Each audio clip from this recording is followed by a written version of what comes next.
Hey guys, assalamu alaikum. This is Jannat and welcome to my channel Glunda Shop and Tech.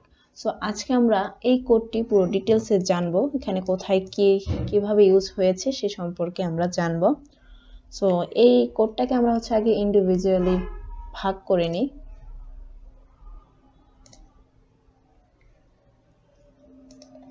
এগুলোকে আমি gap দিয়ে নিই, অর্থাৎ এগুলোকে আমি টোকেন আকারে বিভক্ত করব, যাতে করে বুঝতে আপনাদের সুবিধা হয়।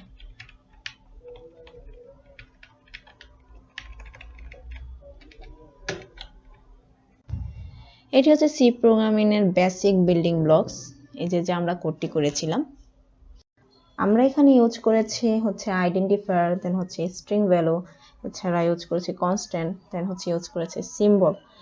এছাড়া সি প্রোগ্রামিং এ রিজার্ভড কি থাকে। সো আমি এখানে টোকেন আকারে বিভক্ত করে দিয়েছি। সো এটি হতে পারে আইডেন্টিফায়ার, হতে পারে কনস্ট্যান্ট, হতে পারে স্ট্রিং, হতে পারে সিম্বল। সো সবার আগে আমরা জানবো যে কিওয়ার্ডটা কি। সো সি প্রোগ্রামে প্রায় 32 ধরনের কিওয়ার্ড রয়েছে। চলুন আমরা দেখে নিই কিওয়ার্ড গুলো। সো এই যে 32 ধরনের কিওয়ার্ড এখানে রয়েছে, যে আমরা দেখতে পাচ্ছি অটো, ডবল, ইন্টিজার, স্ট্যাক এর আন্ডারে এগুলো রয়েছে। যেমন অটোর আন্ডারে রয়েছে ব্রেক, দেন কেজ, চার, কনস্ট্যান্ট, কন্টিনিউ। ডাবল আন্ডারে রয়েছে এলসি, ফ্লোট, দেন ইন্টিজার আছে লং, শর্ট, রিটার্ন, দেন স্ট্রাক্টর আছে সুইচ। এগুলো আপনাদের মুখস্থ করতে হবে না, বাট এগুলো আপনার যখন দরকার পড়বে তখন অবশ্যই দেখে নেবেন আর চেষ্টা করবেন মুখস্থ করলে ভালো। এগুলোকে সি প্রোগ্রামিং এ রিজার্ভ ওয়ার্ড বলা হয়। মানে এগুলোকে আপনি আইডেন্টিফায়ার বা ভেরিয়েবল বা কনস্ট্যান্ট করতে পারবেন না, কারণ এগুলো সি প্রোগ্রামিং এ অলরেডি রিজার্ভডে আছে। যেমন আমরা যদি আমাদের কোডে যাই, যেমন আমরা দেখতে পাচ্ছি এখানে যে ইন্টিজার আছে, এটা একটি কিওয়ার্ড, রিটার্ন আছে, এটা একটা কিওয়ার্ড। যেমন হ্যালো ওয়ার্ল্ড দেখতে পাচ্ছি, এটা 4, এটাও একটি কিওয়ার্ড। এখন এই রিটার্ন, ইন্টিজার, 4 ভ্যালু আমরা আমাদের টেবিলে দেখে আসি। এই দেখুন 4 আমাদের একটি কিওয়ার্ড, দেন ইন্টিজার আছে, এখানে রিটার্ন আমাদের কিওয়ার্ড। সো এখানে আমরা কিওয়ার্ড সম্পর্কে জানলাম। তাই এই ধরনের রিজার্ভড যে কিওয়ার্ডগুলো আমাদের রয়েছে সেগুলো আমরা কখনোই আইডেন্টিফায়ার বা ফাংশনের ব্যবহার করার সময় ইউজ করতে পারবো না, কারণ এগুলো অলরেডি সি প্রোগ্রামিং এ রিজার্ভডে রয়েছে। এখন আমরা যদি জানি আইডেন্টিফায়ারটা কি, আইডেন্টিফায়ার আমরা বলতে পারি যে কোনো একটি ফাংশনের নাম বা ভেরিয়েবলের নাম। লাইক এখানে আছে ইন্টিজার মিন, এটা একটি ফাংশন। সো এভাবে আইডেন্টিফায়ারকে ইউজ করা হয়। ফাংশনের নাম বলতে পারি, ভেরিয়েবলের নামের ক্ষেত্রে এগুলো ইউজ করা হয়, অর্থাৎ একটি আইডেন্টি দেওয়া হয়।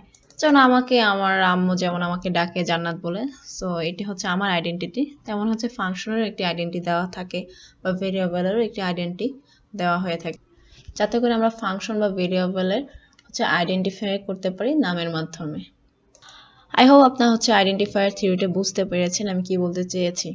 এটার জন্য আমি আরো ডিটেলসে বলবো না, মূলত কথা যে কোনো একটি নামকেই আমরা আইডেন্টিফায়ার হিসেবে ধরতে পারি, অর্থাৎ যে কোনো ভেরিয়েবল বা ফাংশনের নামকেই আমরা আইডেন্টিফায়ার হিসেবে বলতে পারি।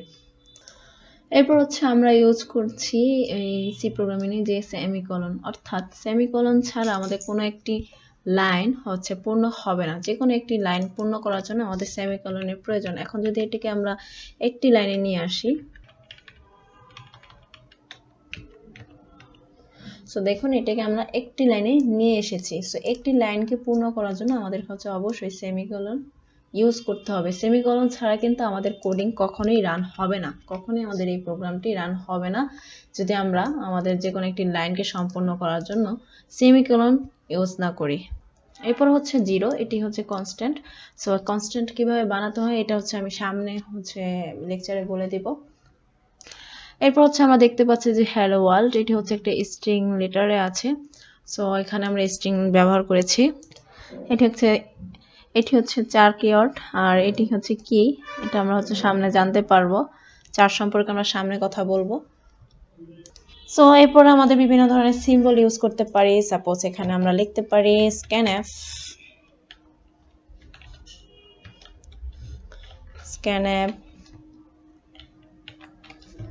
%d, দেন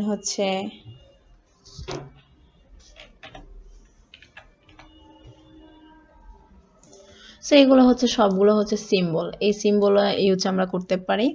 অর্থাৎ আমরা বলতে পারি যে একটি প্রোগ্রাম তৈরি করা হয় কিওয়ার্ড আইডেন্টিফায়ার, দেন হচ্ছে কনস্ট্যান্ট, দেন হচ্ছে সিম্বল দিয়ে। আই হোপ আপনারা হচ্ছে এই ভিডিওটি বুঝতে পেরেছেন। যদি আমার ভিডিওটি ভালো লেগে থাকে তাহলে অবশ্যই আমার চ্যানেলকে সাবস্ক্রাইব করতে ভুলবেন না। ধন্যবাদ সবাইকে।